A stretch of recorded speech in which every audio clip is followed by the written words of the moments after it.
Hello, welcome to Exercise Thoughts and Discussions. That's the name for now. I may change it. I don't know. I may change it to Exercise Thoughts, Discussions, and Experience. I realize the experience word is not in there. What do y'all think? I'm Daniel Thompson. I'm a former HIT enthusiast, Super Slow Exercise Guild Master Certified Trainer. Trainer is the wrong word, but Master Certified Technician? Yeah, technician, I think. Was an ACE certified personal trainer, ACSM, lots of, I mean, there's so many that I got and never really even used that I could name off a bunch of them that are just completely irrelevant, but certifications galore and barely used. This episode, this episode is about Gainesville Health and Fitness Center, or it may be known now as Gainesville Health and Fitness, or actually called that. I don't know. I'll check it out. But this is about my experience from around 80, end of 88 to end of 92. Let me set the scene for you. This is a time pre-internet. A lot of world changing is going on. Berlin Wall comes down, Soviet Union falls, we invade Iraq again. No, I think that was the first time I was Desert Storm, or had just finished invading. I think it was just finished. Um, and it was a time of big changes, and not just in the world, but also in USA too. Internet was coming, computers were being used more and more, and work on my shake a little bit there. I think in 87, maybe 86 or 87, I made, my girlfriend and I at the time made a trip to a couple of Nautilus centers, and one in, I think it was in Destin. It was an old one. It was very interesting. And then over to Gainesville and Fitness. And this was kind of my spring break Nautilus trip. Maybe, I think it was 87.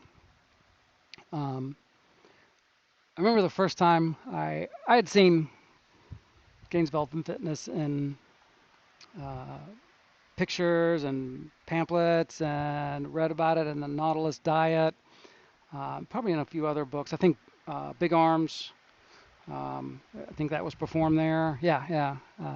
Ken Cornell and Charlie Baird were in that. Um, it was, I remember walking up to the shopping center, and at that time, the Nautilus shell was part of the logo. And I think that was a key important. And the reason I want to talk about Gainesville Health and Fitness, um, in my experience with it, I think without Gainesville Health and Fitness and Mainline, I think it's called Mainline Fitness or Mainline Nautilus, or I'm not sure what it's called now, Roger Schwab's place. I don't think without those two places, um, this would exist. Gainesville or HIT would exist, but not at the level it is today. The massive amount of workouts that could be examined and done through there was very significant. And I think a lot of hitters, people in the HIT community, uh, would learn a lot from just working on that floor. They would have a lot of input upon what happens, more than 10 to 20 workouts a day.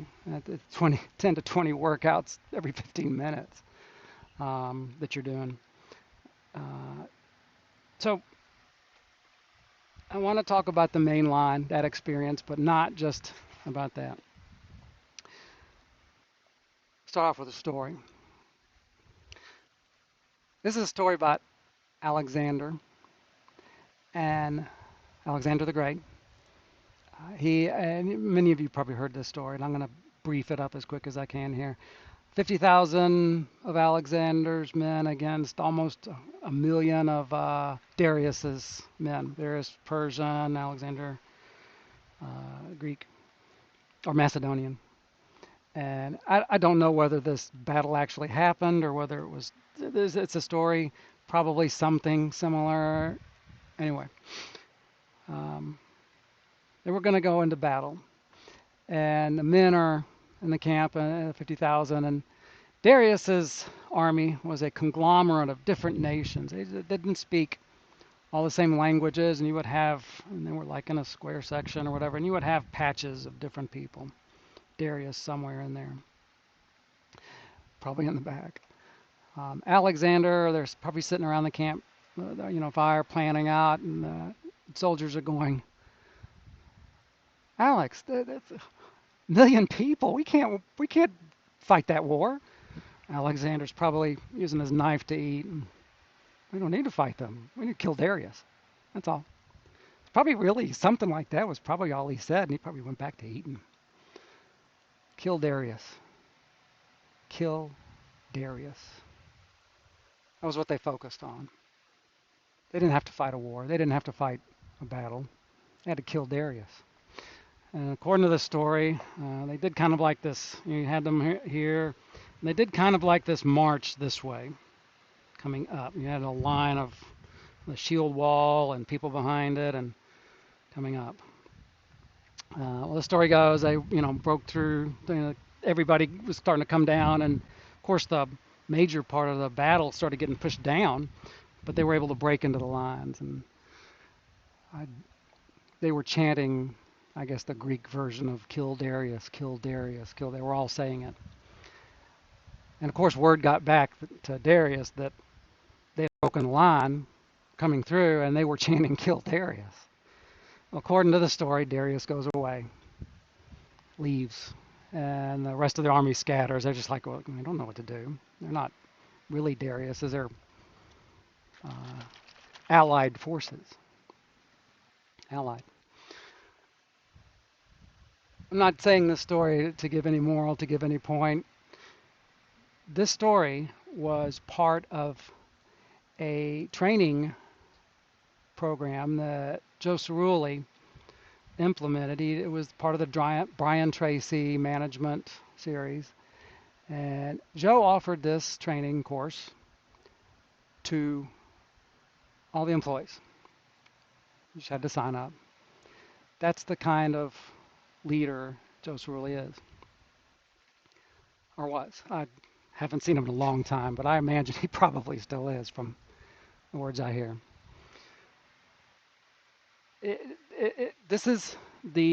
I wanted to talk about HIT and Gainesville Health and Fitness because the culture of Gainesville Health and Fitness at the time, I think, in my experience, was very, very much tied with the HIT philosophy.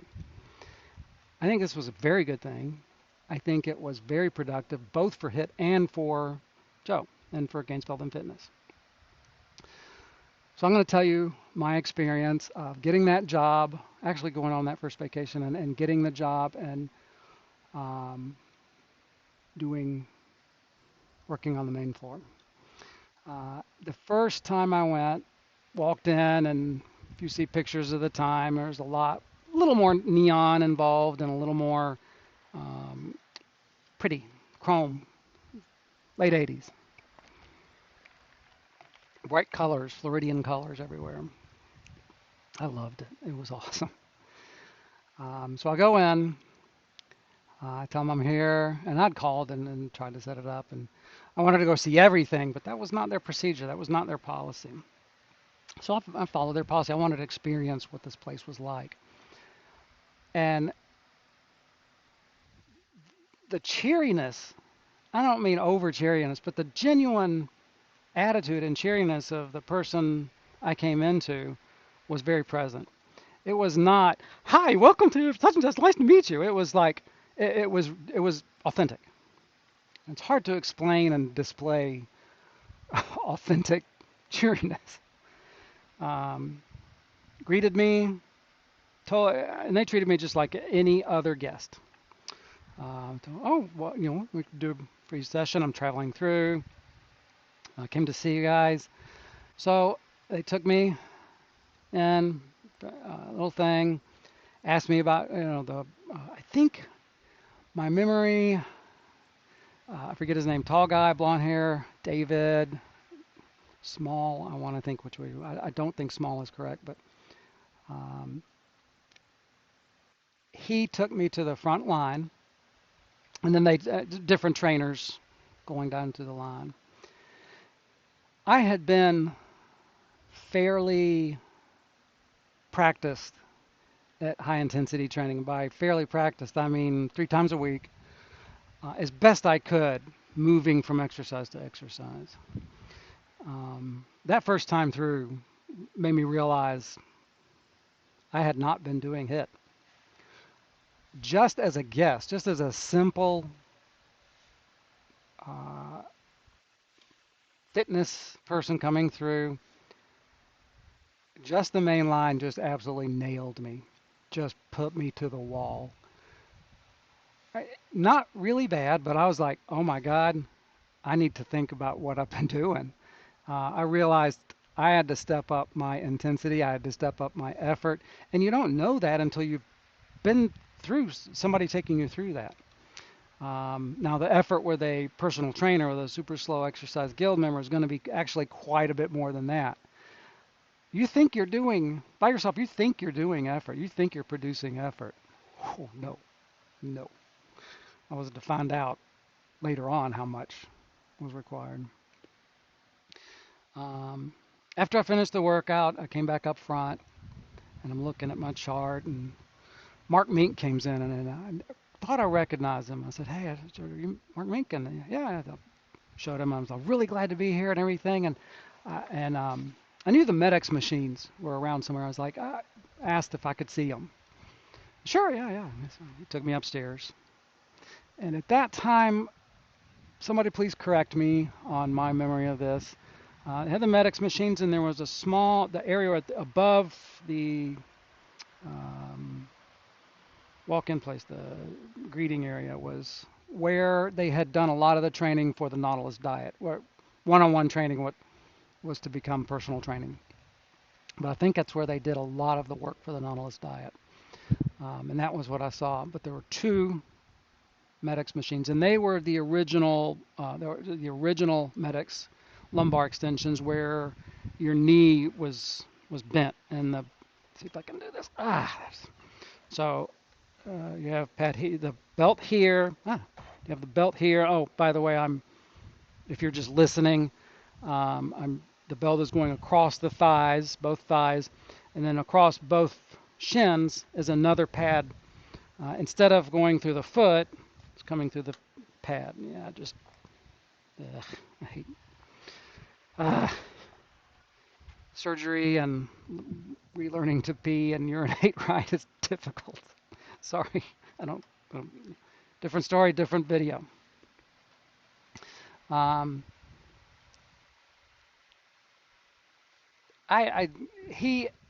Mark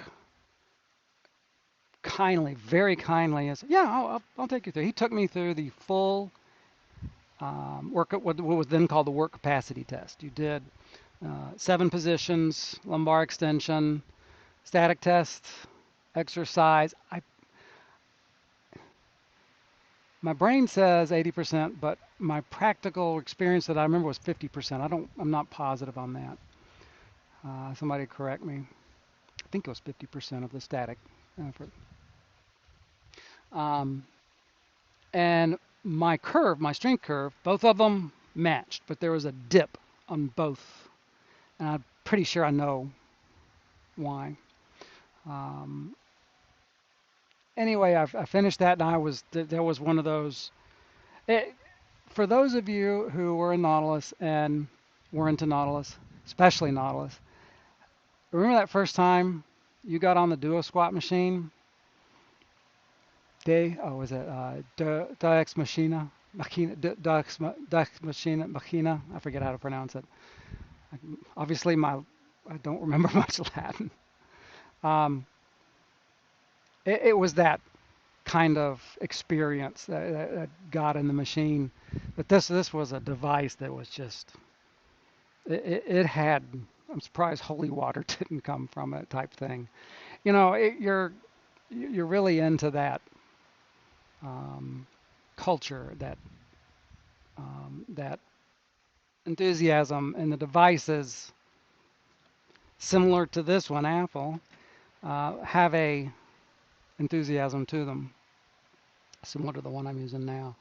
Um, I think Apple and Nautilus had a very similar, different things, but effect, that branding. The Nautilus branding was very unique. So that experience just it solidified my push deep into the hit philosophy. I went home with realizing I had a lot more to learn, a whole lot more to learn. During that trip, I think I was able to get the lumbar, neck, and knee book, the big blue coffee table book. Um, I already had Exercise 1986 pamphlet and pretty much everything else, but those were kind of the latest things that had come out at that time. 2 years later, events happened, and I wound up in living in well, not quite yet living in Gainesville, but I was in Ocala when I got the job there. When I applied, I went up, I applied, and I was still in Ocala at the time, and I was took me a while to want to leave the phone. I was hoping. Anyway, I got the call finally, come up and interview. I don't remember if it was Bart Paul or Kenny Cornell who did my first interview. In retrospect, when I remember it, I'm surprised I passed. I got pushed on through. I believe it was Bart Paul that did my interview. He asked me, and we talked about Medex, we talked about Nautilus, and I probably overemphasized I didn't know I didn't overemphasize my experience. I probably, um, no, I'm not sure, but I was so enthused to be there. I couldn't, typical of me, I couldn't stop talking. Um, he put me through. Thank you, Bart. Thank you. Or if it was Ken, thank you. Put me through and to the workout interview. For I later learned that even if you didn't do well in that, you would probably still go to the workout interview. But you got to the workout interview. How do I explain this? I think Gainesville and Fitness, and probably Mainline, whatever it is, I think they accidentally discovered a a method of getting the truth out of people, almost a borderline truth serum. How this worked was you went through interview workout. Now, those of you who have not been to Gainesville and Fitness, you may have heard of this and you may be aware of it. And those of you there, I don't know how it is now, but those of you from that time, I'm going to say pre 92, 93, that interview workout probably was a life-changing experience. At least it was a physiology-changing experience, absolutely. You thought you knew what hard work was. You thought you had a clue. That workout gave you the West Point project experience. Leg extension, leg curl, um, pull over, arm cross, the main line, arm cross, chest press, lateral raise, overhead press, bicep, tricep, chins, and I think leg press, hammer leg press. Um, I believe Jamal, I don't remember if that's his name. If it's, please forgive me on my name memory. I believe it was Jamal that took me through that. At the end of leg press, I said, I need to go to the bathroom. And by the look on my face, I think they knew exactly what I meant. Walked as quick as I could. The bathrooms were right behind the line for the medical, for not the medical, for the start of the leg extension, start of the main line. Walked into the bathroom, headed as soon as I could for the toilet. Uncle Rabdo bent me over that toilet and had his way with me for a good 10 minutes. I puked my brains out. That was that workout. I don't know if I've ever worked that hard before or since. I have worked similarly hard, but in a different way since. But that interview workout, it's boot camp in 15 minutes. And it's, I don't know if it's designed to break you, but it does. It did. As soon as I finished, as soon as I gathered myself to where I wasn't puking anymore, I got out and I believe Kenny Cornell was at the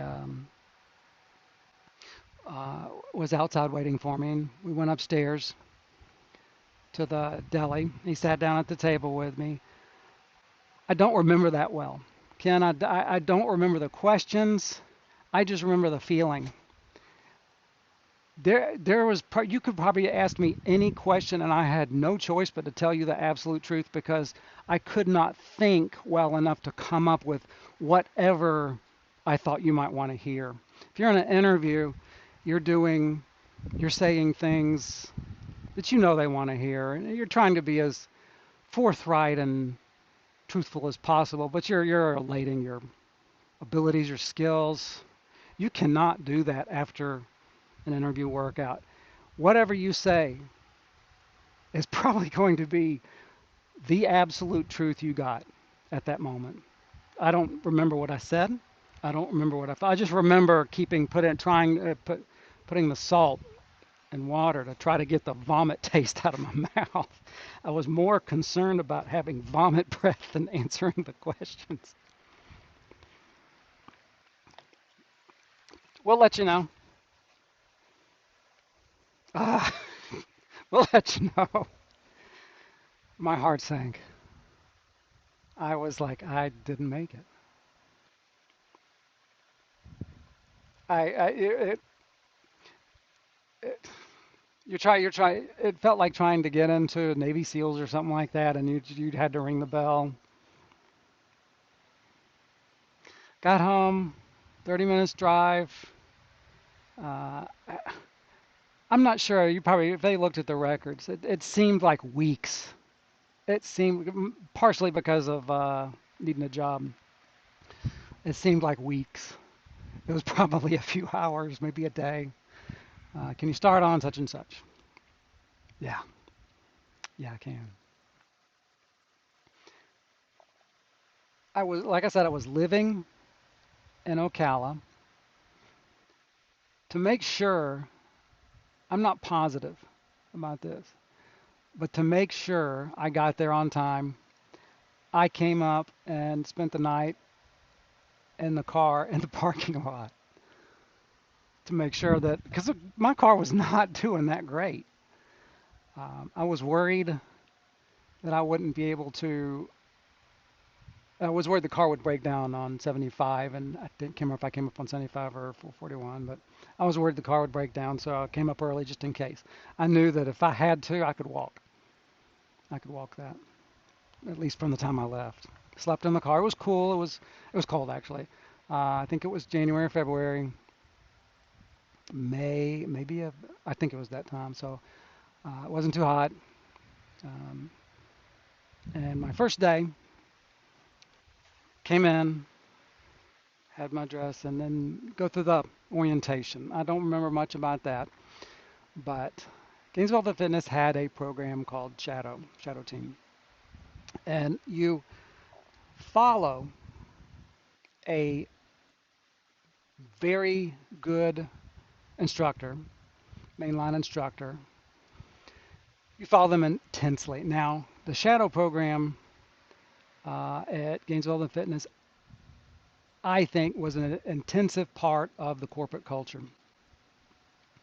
Um, I think, I hope they still have something like this. Don't know. I hope they have. I hope they have. I'd like to see.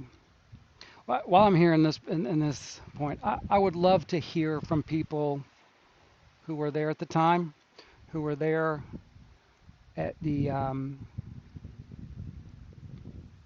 at Mainline Health and Fitness, at Gainesville Fitness. I would love to have conversation and discussions about what that felt like, or what it was like working there on the floor at that time. I would love to have those discussions and experience remembering. I got you're instructed for the shadow team. You keep your eyes, your focus on the trainer. You don't look at the trainee, you don't look at anything else. Your attention and your focus is entirely on that trainer. And remember, if you've ever, as a guest, been to Gainesville and Fitness, you're like this. It's yeah, it's amazing. You're just all for a hitter. You're in Disney World. You're in Universal. You're at Wizarding World. That's what it was like. You get distracted easily, and especially with somebody like me with raging ADD and interest in everything around me, it was very difficult to keep them. First time I got caught looking away, I got pulled off the floor real quick. I don't remember which manager, because I don't remember if it was the trainer. I don't remember if it was the manager. I don't remember which manager it was that night.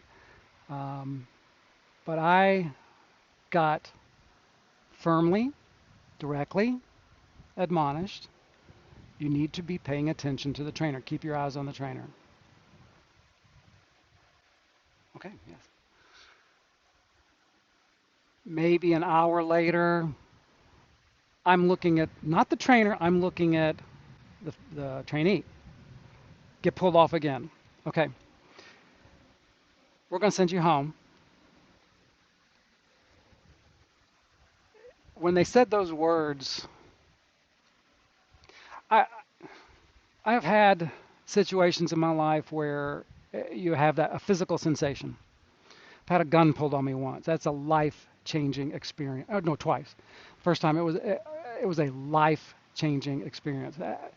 Being on the wrong end of a big gun, of a weapon, changes your brain, changes the way you think, changes the way you look at life, changes everything. The physical sensation that happened, I I don't want to minimize the gun safety, gun violence. I don't want to minimize what's going on in the world right now.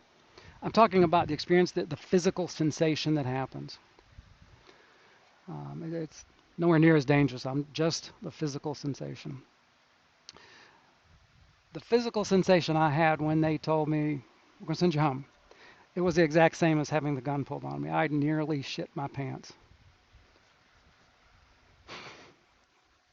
I was trembling. I was upset. I walked out of there as dejected as I could be. What did I do? What did I do? And of course I knew. You got to pay attention. Second night, my eyeballs did not leave that instructor at all. At all. The, that training, that focus, that attention, not just the detail, but to focus, to concentration. That's what they were really working on you there. They were also impressing on you the importance of what you were doing. This is a very, very intense necessity for safety, for focus and attention. This is fitness. This is not, you're not in a playground. You're not, this is not recreation. This is serious. You want to enjoy it, but it's serious. I eventually became one part of the shadow team. I was very honored to have been that. Took that position very seriously, and I'm glad. All the trainers that I shadowed were excellent. Still to this day will probably be, if they maintain that job or maintain, not that job, but worked in the fitness industry, they are probably some still good trainers. If they did not stay in the industry, they are probably very good at whatever job they do. The the shadow team experience was difficult, but one of the best lessons, one of the best training experiences of my life. I appreciate that deeply. So, corporate culture at that time. Like I said, I think Gainesville, the fitness and corporate culture and HIT philosophy were very much tied together. I think it was very good. I think it would still be good. Um, every single manager at Gainesville and Fitness is not just good; they're really good. Again, I'm going back to my experience. All the people. Ones I. Oh, by the way, Ken Cornell, if you're on my ballot, you got my vote. You already know that. During the first few days, my work in there on the main line, had a person come through, a guest, and I was at that time probably a little overboard compared to everybody else with HIT enthusiasm. Most of the floor staff there were college students, somewhat HIT enthusiasm, but mostly fitness enthusiasts and not true believers like me. Um, and just as the procedure was, you're supposed to take somebody through, show them cardiovascular, one said to failure, and started this lady on leg extension, and she was having none of it. She was wanting to go do this, and this. She like any other fitness center. I get it now, but at the time I was like, no, we don't do it that way, blah blah blah, and she walked out. I handled that poorly, very poorly. It's the difference between customer service and um, principles and principles, exercise principles. Um, I did not yet have good customer service as far as that goes. Ken Cornell saw, I guess he saw. He came over and he talked to me, and he said, "How can we handle that differently next time?" He didn't use the corporate we. The how can we handle it? Now, when they say when a corporate we means you screwed up, you need to fix this. You need to come up with a reason to. There's always that we is qualified. That Ken's we was not qualified. It was a genuine. Okay, this happened. Let's come up with a procedure, a policy to make sure it doesn't happen again. That was the kind of management experience that you got. That should be typical. That should be normal. He didn't slam me. He didn't get all over me. He slammed the procedure. Not slam. Let's improve the procedure. Let's improve this. We all during the day talked about it. Have small little meetings and settled up on a formal policy. And okay, here we'll do this. And I was much better after that. I handled it better. So I think people probably who work with Ken Cornell are nodding their head right now. Yeah, he's still like that. I bet. Hope to meet you again someday, Ken. Um, many other instances of good management experience like that. No, not good. That's great. That's at a level above most places. I've seen many other fitness centers. I have been in them. I've been in some other businesses. Culture, no. I've worked at some places that you could see they had the potential. All right, and I've been in some places that really, really had the potential, but the management and it was just I wanted to grab them by the lapels and teleport them into Gainesville and Fitness. Here, this is how it's supposed to work. Look at this. Look. I hope people get to do that. Um, as far as Joe Cerulli goes, I have some. I have three impressions on him that are really good. First one was shortly, it was probably within 3 weeks after working there. Went go to the bathroom. Joe was down on one knee, right at, near the entrance of the bathroom, scraping gum off the floor. So I don't know if he was using a spatula or whatever, not a spatula, but a scraper. Scraping gum off the floor, freezing it, scraping it. Owner of the center, businessman, self-made multimillionaire, you know, scraping gum off the floor. It was an awkward moment because you walk in and imagine somebody you really look up to down on their knee in the bathroom, naked guys everywhere. You're going to pee, and it's such an awkward. I don't remember what I said, but it was probably something awkward and stupid. And I went to go pee, and I was like, oh no, I felt like, oh no, I should be doing this. I didn't know what to do, and it was, but it was one of those. That guy knows his business.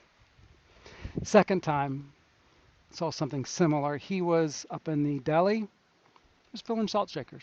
He'd gotten the salt that needed to be done. He didn't go around and saying, do this, do this, do this. Joe, at that time, he would go around, what do you need? What do you need? What do you need? All the managers, what do you need? It wasn't do this, do this, do this. What do you need? What do you need? What do you need? Um, that level of example, I have not seen again. And if that level of example was to happen in many businesses, you will you would have a different experience. All right, now the main floor. Like I said before, main floor, leg extension.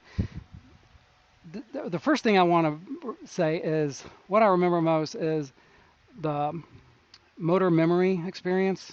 For example, I'm going to move this for a second. Um, I can stand here, close my eyes. Here's the leg extension on stage right. It's facing down this way, stage right. Leg extension comes up, weight stack. So you know the space between when it comes up, and you also know how far the weight stack for the leg curl is.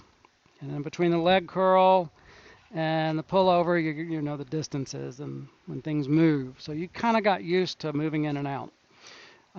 You got used to on different machines feeling with your fingers where the hole for the pin and which hole. You didn't look because you just didn't have time. This is going to be, I'm still recovering from surgery, so I can't really demonstrate. I'll talk through it. The main floor was an athletic event, especially in rush hour. In rush hour, 6 to 7:30 in the morning, 4:30 to about 7 at night. Those lines were packed, at least 5 deep sometimes, occasionally 10 deep. In other words, there are 10 people waiting behind each leg extension start for the line. They put their cards in the thing and clips and all that. You're looking at each thing. You get so used to it. You look, do. You're not just looking at the weights, looking at the reps. You're looking at the line, at the people, and some of them you know what they do. You know, with a little bit you're anticipating, get everything ready. In the front, 5 leg extensions, 5 leg curls. Maybe it was 6. I think it was 5. 5 pullovers. So 3 at the busiest time. There are 2 to 3 people responsible for those. Usually 2. Busiest times, occasionally 3. In the back, chest press, double chest, double shoulder.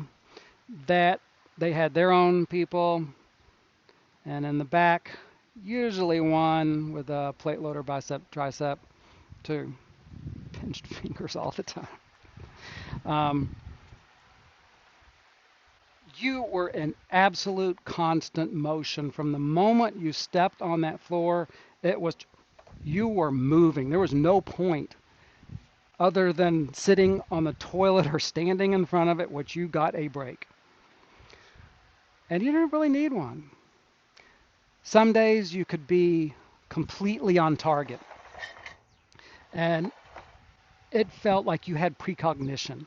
It felt like you were able to think three or four, and I think you could think three or four things ahead when you saw somebody coming in the line, and you would anticipate.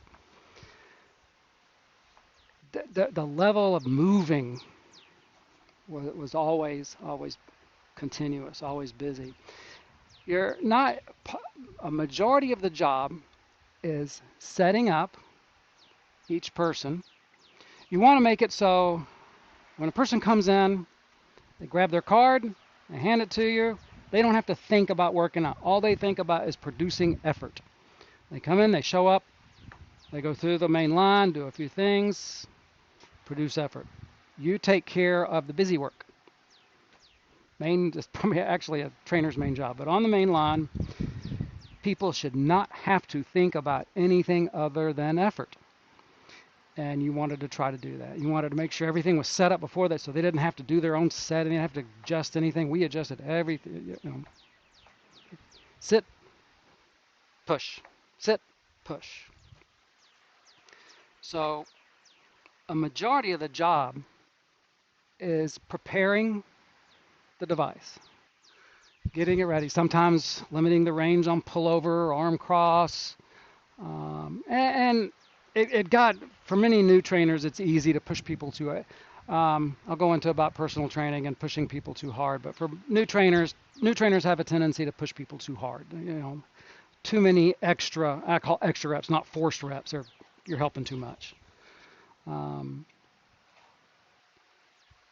But that was, I don't want to say chaotic, because it was usually completely well controlled. There was no chaos. It would look like chaos, but it was well oiled, well oiled. It was really helpful to occasionally, we would do our own workouts, but it was really helpful occasionally to, as a trainer or main floor instructor, to come down the line. I think we were required to at least once a week or something like that. You want to experience what the client experienced, what the member experiences going down the line. You want to know what that is. You want to know what their frustrations, what their confusions are. You want that experience. You want to hear, see, feel what the trainer was, or what the client got. The most fun part of it, I can say, was when you were in that zone, whenever you were just on top of it. Some days you weren't. Some days it was like you are, and so you probably know what I mean. You feel 30 seconds off for the day, or even 10 seconds off, and just things aren't clicking. There would be days when you just clicked perfectly, and it was magic. You would be completely exhausted at the end of that night, and you needed the time to clean up the gym, just to cool down, just to calm down. You went home exhausted and elated. It was absolutely, you're still floating in that space of uh, complete full force focus. Your brain is still there, and it takes a while. That was probably more fatiguing than the actual physical work. So back to Joe. One night,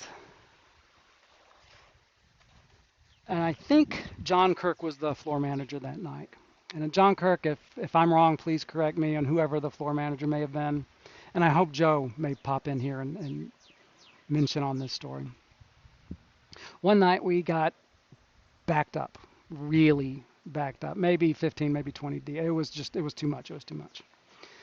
Um, and my memory, probably, I think something was on the news and president was on, and so everybody came to work out because back then, if the president was on, there was no TV. You just,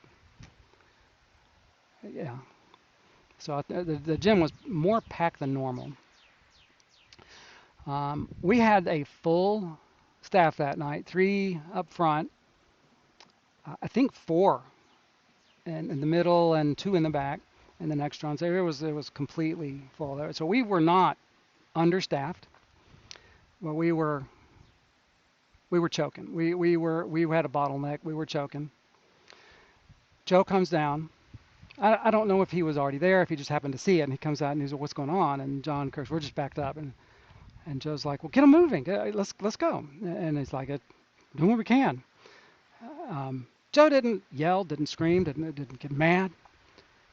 Just calmly, firmly said, "Get everybody off the floor. Get everybody off the floor." John's like, "What?" He's like, "Joe's, get everybody off the floor." Everybody. John came around and off the floor.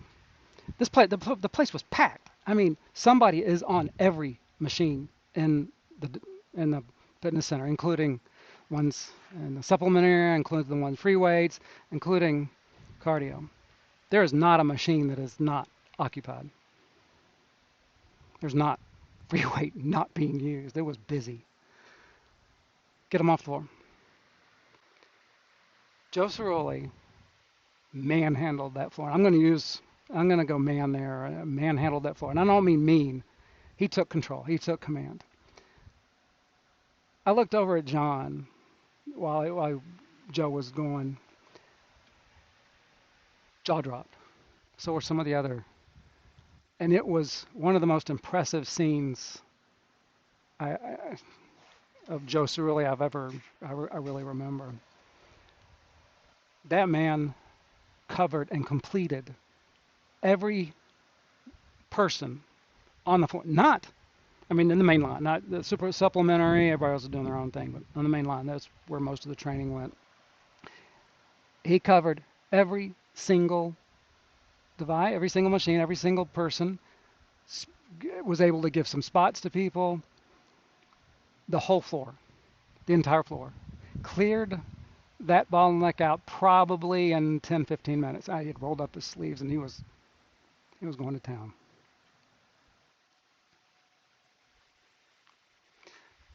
It's one of those things that stay with you as an employee. You don't see stuff like that today. If you do, please tell about that experience in the comments. I'd love to hear where an employer, a boss, a manager has impressed you so much it chokes you up.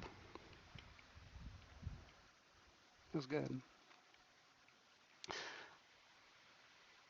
I imagine that people who work with Joe Cerulli now probably have the same impression. I don't doubt it. Maybe a little different, but I don't doubt it. I don't know what kind of culture it is now. Probably similar. Probably some a little different with today's world, but probably similar. Joe, I'm going to say only one. I don't want to call this bad. Only one bad thing about working there. It spoiled you. Once you saw how management is supposed to work, it is really difficult to deal with places where it doesn't. The only way to deal with it is to become the manager. But if you're in a system that doesn't have that culture, it's never going to work. And you quickly identify when a business just does not have a corporate culture that is going to last. You can see. Um, it's I don't know of anywhere that has that kind of culture. I'm sure they exist. Probably came from Gainesville the fitness employees. But there it is. Joe, Jan, Andy, Danny, David, Jamal, Ken, Bart, Mark. Actually, I didn't ever really know you. All of the different trainers there, everybody, all of my friends. Good times. Good times.